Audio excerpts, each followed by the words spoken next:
The story of Frankenstein is one of the most enduring legends in literature and cinema. But how much of what people think they know is actually true? With Guillermo del Toro's Frankenstein, 2025, new myths are already spreading. Tonight, we'll separate myth from fact, starting with the origins of this timeless story.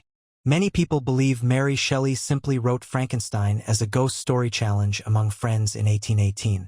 While that's partly true, the myth often leaves out the deeper influences: her grief over losing children, her fascination with science at a time when electricity experiments were shocking the world, and her exposure to debates about the limits of human knowledge.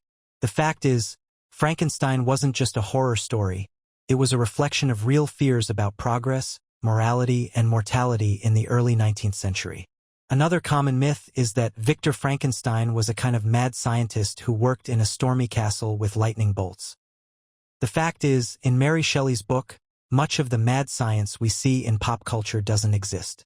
Shelley was vague about how Victor gave life to his creation. She mentioned chemistry, anatomy, and the mysteries of electricity, but she never described a laboratory filled with flashing machines. That imagery came later, especially with the 1931 Universal film that forever changed how audiences imagine Frankenstein. Del Toro's Frankenstein, 2025, is expected to return to some of the book's darker themes. Early insights suggest that his adaptation won't treat the creature as a simple monster, but as a tragic figure caught between humanity and isolation, just as Mary Shelley originally intended. This reflects Del Toro's love for misunderstood creatures, as we've seen in films like The Shape of Water and Pan's Labyrinth. In this section, we'll break down the myths of Frankenstein's creation scene, the misunderstood relationship between creator and creation, and how Del Toro might weave in influences from Shelley's novel that earlier films ignored. We'll also dive into how myths about man playing God shaped public imagination and created a story that's both horror and moral philosophy. Over the last century, Frankenstein has been adapted countless times, but each version added new myths that shaped how the world remembers the story. The 1931 Universal film starring Boris Karloff gave us the most iconic image of the monster: flat head, bolts in the neck, and arms outstretched. None of this existed in Mary Shelley's novel. The book described the creature as intelligent, articulate, and even capable of compassion.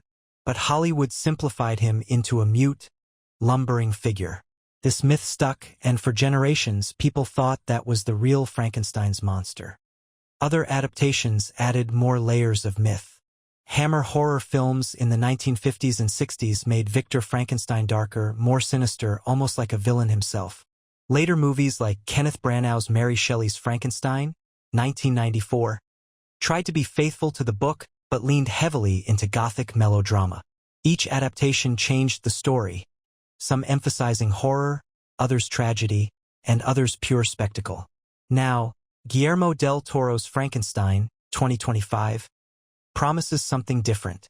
Known for his love of misunderstood monsters, Del Toro has always shown sympathy for creatures rejected by humanity.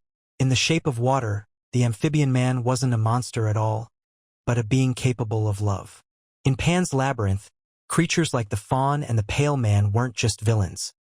They symbolized deeper truths about innocence, fear, and authority. So how does this connect to Frankenstein? Del Toro has hinted that he will explore the psychological and emotional bond between Victor and the creature, portraying them not just as creator and monster, but as reflections of one another.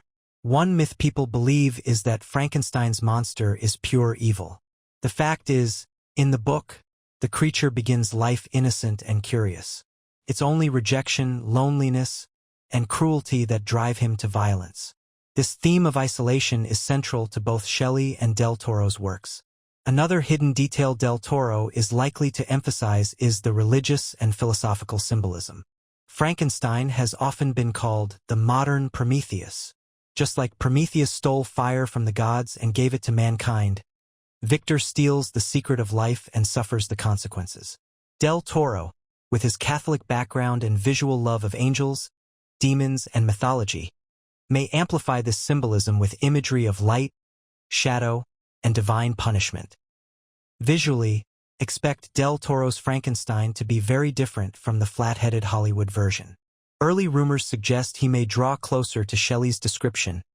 Taller, more human-like, but unsettling in his proportions.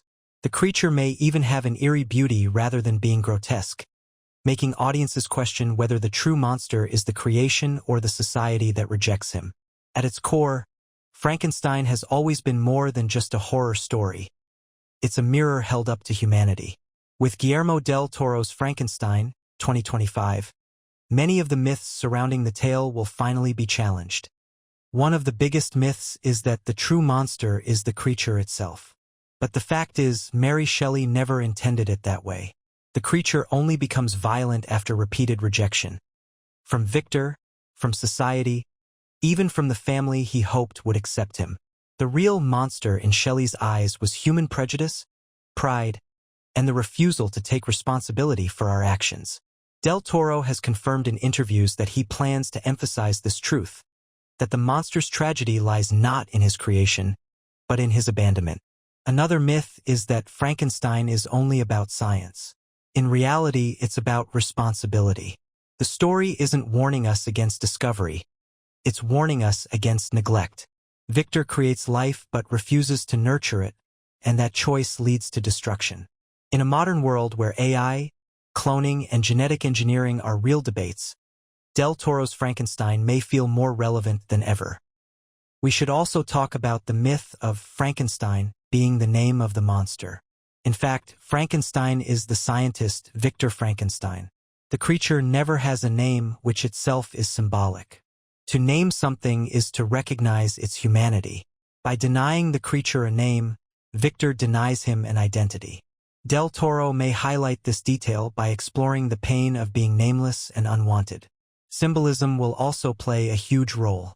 Del Toro's films are full of recurring themes: innocence versus corruption, love versus cruelty, and light versus darkness. Expect Frankenstein, 2025, to use Gothic visuals, candlelit castles, stormy skies, decayed landscapes, to show the contrast between human ambition and human failure. At the same time, don't be surprised if the creature is shown in softer, almost angelic light, a reminder that monsters aren't born, they're made. What does all of this mean for today's audience? It means Frankenstein isn't just a horror tale. It's a story about us, about how we treat those who are different, about the dangers of unchecked ambition, and about the deep loneliness that can drive people to despair. These themes are why Frankenstein has lasted over 200 years, and why Del Toro's adaptation could become the definitive version for a new generation. As we move closer to the release of Frankenstein, 2025, one thing is clear. This film won't just be about a man and his creation. It will be about the eternal myths of humanity, our hopes, our fears, and our responsibility to the life we shape, whether through science, love, or neglect. So the final myth we'll bust tonight is this: Frankenstein isn't a story of monsters at all. It's a story of humanity, and that's why it still matters today.